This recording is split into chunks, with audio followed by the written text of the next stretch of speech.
Hello and welcome दोस्तों, welcome back to my channel.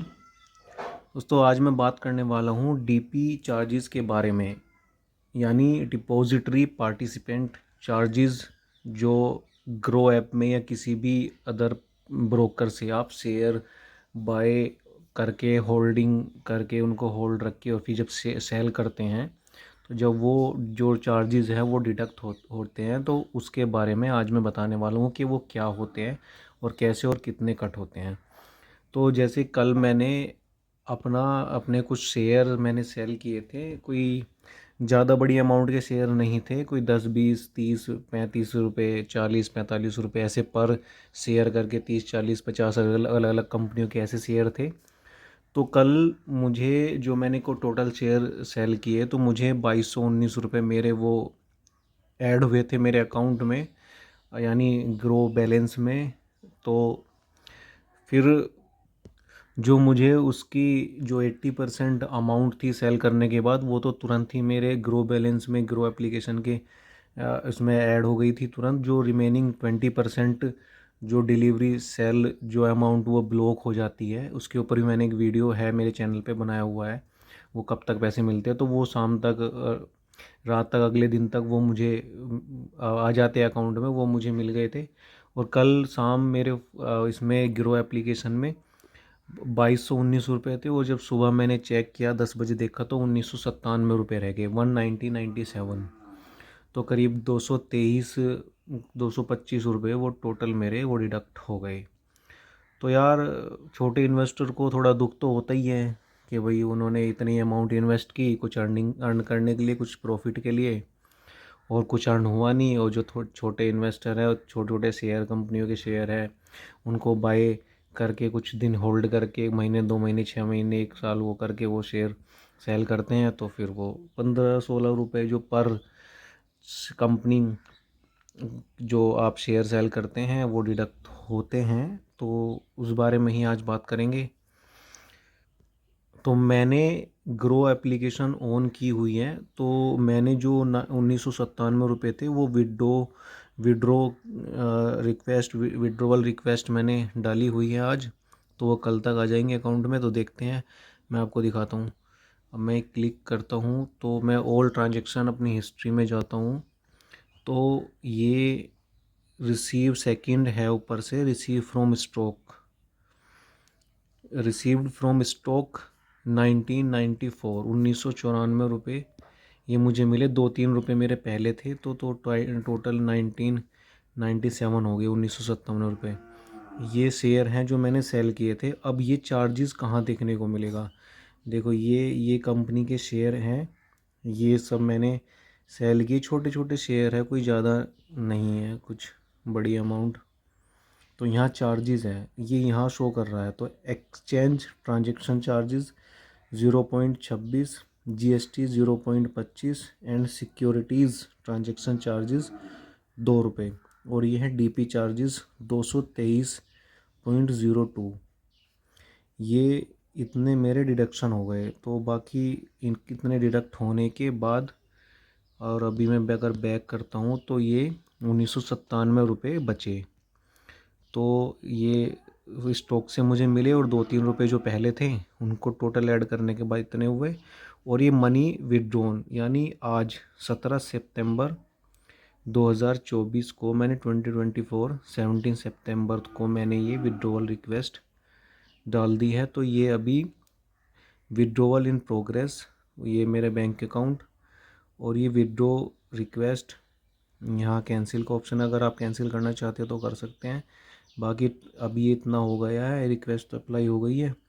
Transfer initiated to your bank अभी नहीं हुआ है, और amount deposit in your bank ये नीचे ऐसे हो जाएगा, ये फुल हो जाएगा अगर जब ये ट्रांजैक्शन कंप्लीट हो जाएगी और फिर डिपॉजिट हो जाएंगे, तो यहाँ तक ये टिक राइट हो जाएगा। तो यार, डिपॉजिटरी मीन्स, डिपॉजिटरी वर्ड से ही क्लियर हो रहा है जहाँ हमारे शेयर डिपॉजिट होते हैं।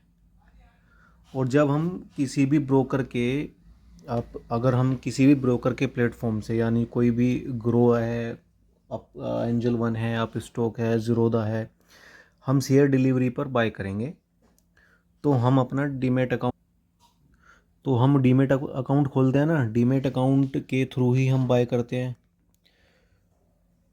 तो ना वो शेयर उसी में डिपॉजिट होते हैं हमारे डीमेट अकाउंट में। अब मान लो जो मेरे शेयर है वो कहीं ना कहीं तो डिपॉजिट होंगे ही, मेरे जितने भी शेयर है, तो डीमेट अकाउंट में वो सेव होते हैं। और डीमेट अकाउंट ओपन करने की अथॉरिटी इंडिया में सिर्फ 2 ही डिपॉजिटरी के पास है। इंडिया में मान लो 2 ही डिपॉजिटरी है, जो एक CDSL है और एक NSDL है। यानी एक सेंट्रल है, सेंट्रल डिपॉजिटरी सिक्योरिटी लिमिटेड, और एक नेशनल सिक्योरिटी डिपॉजिटरी लिमिटेड है। जो हमारे पास जैसे जो मेल आती है जब हम शेयर बाय करते हैं कि आपने इस डेट को इतने शेयर इस कंपनी के बाय किए, शेयर का जो रख रखाव है, एक तरह से कह सकते हैं जो एक मेंटेनेंस है या कंट्रोल, एक मैनेज करने का जो जो तरीका है, उसके लिए जो एक सर्विस प्रोवाइड करती है ये डिपॉजिटरी, तो उसके लिए वो चार्ज लेती है। तो CDSL का जो चार्जेज़ है वो 5.50 है, यानी 5 रुपये 50 पैसे, और NSDL का 4 रुपये 50 पैसे है। तो ये चार्जेज़ तो इतने ज़्यादा नहीं है, लेकिन अगर हम किसी भी ब्रोकर या किसी भी एप्लीकेशन के थ्रू, जैसे ग्रो है, एंजल वन या ज़ीरोधा, अपस्टॉक या कोड, किसी भी प्लेटफॉर्म के थ्रू हम कोई भी शेयर बाय या सेल करेंगे, तो उनके भी अपने चार्जेस होते हैं, जो वो इन एजेंसीज़ को, इन डिपॉजिटरी को भी देती है। और उनके अपने प्लेटफॉर्म कुछ फ़ीस होती हैं, अपने मेंटेनेंस या अपने ट्रांजैक्शन चार्जेस भी होते हैं, जो वो सर्विस प्रोवाइड करने के चार्जेस लगाती हैं, तो वो भी ऐड करके चार्जेस लेती हैं। अब हम किसी भी ब्रोकर के थ्रू अगर शेयर बाय करें और डीमेट अकाउंट ओपन करें, तो हमारा डीमेट अकाउंट इन्हीं 2 डिपॉजिटरी के पास ओपन होगा। यानी इनके ब्रोकर, जो ये ब्रोकर हैं, जो ये एप्लीकेशन है, इनके थ्रू डिपॉजिटरी के पास ओपन होगा और शेयर इन्हीं के अकाउंट में सेव होते हैं।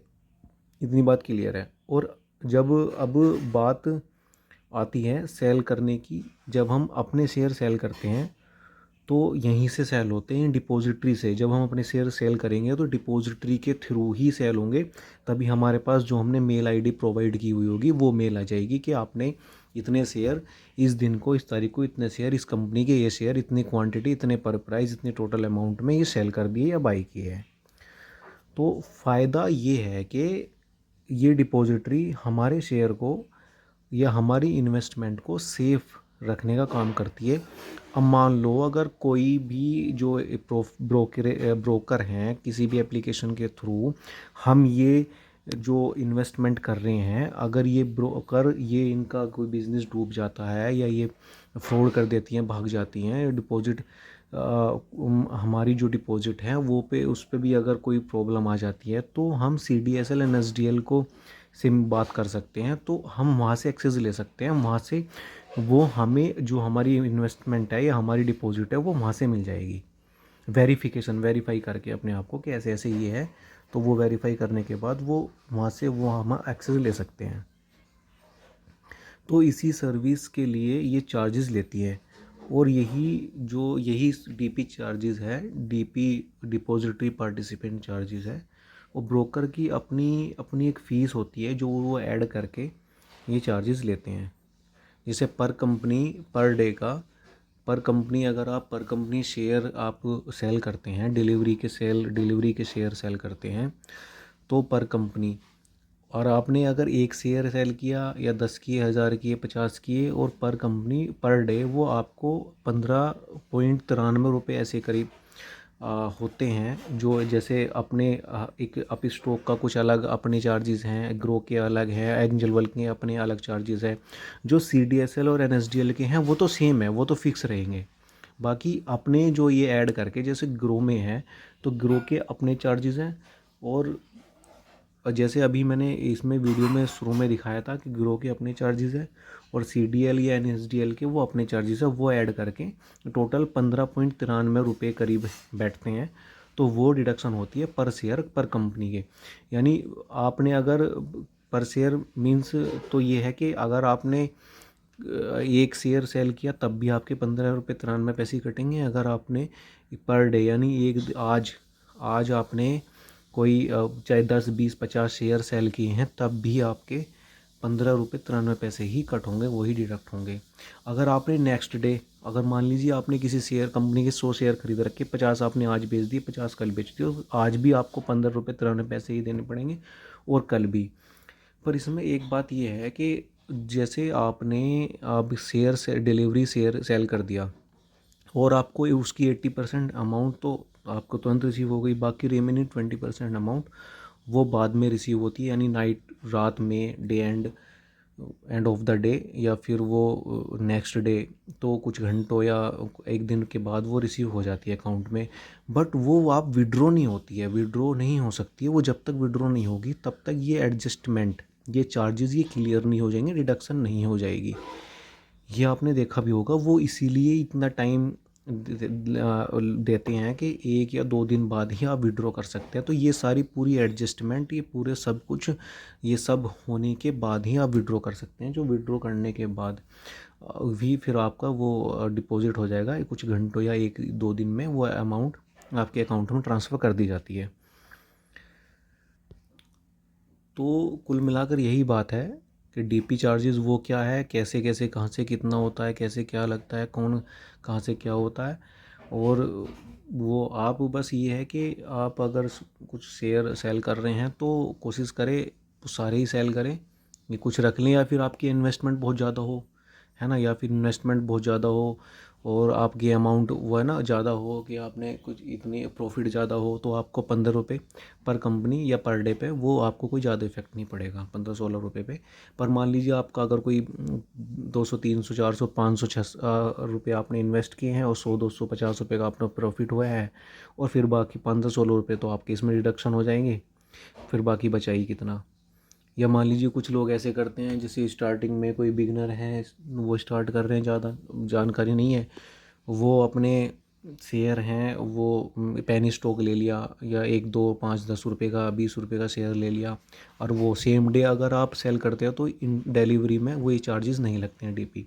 अगर आप नेक्स्ट डे आज बाई करा और नेक्स्ट डे सेल करेंगे तो चार्जेस लगेंगे, और या कुछ साल बाद, महीनों बाद सेल करेंगे तब भी वो चार्जेस लगेंगे ही। अब वो पेनी स्टॉक ले लिया इतने में, और फिर वो प्रॉफिट ज़्यादा कुछ हुआ नहीं, और फिर वो नेक्स्ट डे या कुछ महीने बाद वो पेनी स्टॉक में महीनों तक तो ज़्यादा कुछ कोई प्रॉफिट होता ही नहीं है। अब वो मान लो नहीं, प्रॉफिट कुछ नहीं हुआ, तो फिर वो भी क्या प्रॉफिट हुआ, और 15 रुपये तो डिडक्शन होनी ही है। तो इसका एक तरीका है, इसमें आप ये कर सकते हैं कि अभी आपने जैसे एक मान लीजिए एक शेयर है और वो आपने कितने रुपए पे इन्वेस्ट किया, यानी बाय किया, उसमें कितनी इन्वेस्टमेंट की, और कितनी आपने उसकी क्वांटिटी ली, कितनी भी ली, 1 या 10 20 50 100 1000, कितनी भी क्वांटिटी आपने ली, तो टोटल इन्वेस्टमेंट अमाउंट कितनी है वो, और आपका प्रॉफिट कितना है। आप सेल तो प्रॉफिट पे ही करेंगे, लॉस पे तो कोई कोई करता है, या फिर मजबूरी है, या फिर निकलना है कि बाहर एग्ज़िट लेना है कि कर दिया सेल, ठीक है। पर करना प्रॉफिट पे ही है, सेल करना है डिलीवरी में, वो तो लॉन्ग टाइम के लिए होता है। तो आपकी कितनी इन्वेस्टमेंट है, कितने आपने जितना जितना शेयर लिया, कितनी टोटल अमाउंट, फिर आपका कितना प्रॉफिट हुआ, और फिर आप उसमें से वो, अगर छोटे इन्वेस्टर हैं आप, तो उसमें से आप 15 रुपये या 16 रुपये वो माइनस करके देख लीजिए अपनी टोटल अमाउंट में से, जो आपने इन्वेस्ट की और प्रॉफिट होने के बाद की जितनी अमाउंट है, वो 16 रुपये माइनस करके आपकी कितनी अमाउंट हो रही है, कितनी जो आपको प्रॉफिट है, या फिर वो माइनस में चली गई या फिर वो ज़ीरो हो गई, तो वो आप देखने के बाद ही सेल करें, वो पूरा कैलकुलेशन करने के बाद। ये ट्रिक काम करेगी, ये आपको काम आएगी। ये आप ट्राई कीजिए कि आपने कितने में अमाउंट इन्वेस्ट की, कितने में बाय किया, कितना प्रॉफिट हुआ, और ये 16 रुपये माइनस करने के बाद आपको कितना बचा, आप तभी सेल करें, ना तो ना करें। अगर मान लीजिए आपका सेल करने पे वो 5 10 रुपये ही आपका प्रॉफिट हो रहा है और 15 रुपये तो आपको डिडक्शन में देने हैं, तो फिर तो माइनस में ही आ गए। या 15 20 रुपये का प्रॉफिट हुआ तो 15 रुपये तो 16 रुपये वहाँ देने हैं आपको, 15 रुपये 93 पैसे, 16 रुपये तो वहाँ देने हैं ग्रो एप्लीकेशन में, यानी और अदर अदर एप्लीकेशन का अपना ब्रोकर का अलग चार्जेज हैं, तो फिर वो आप कोई 2 4 5 10 रुपये का प्रॉफिट होगा। तो ऐसे ही कैलकुलेट करके, ये एग्जांपल दिया है मैंने, ऐसे ही कैलकुलेट करके आप ये सेल कीजिएगा। बस इतना ही था इस वीडियो में। बहुत बहुत धन्यवाद।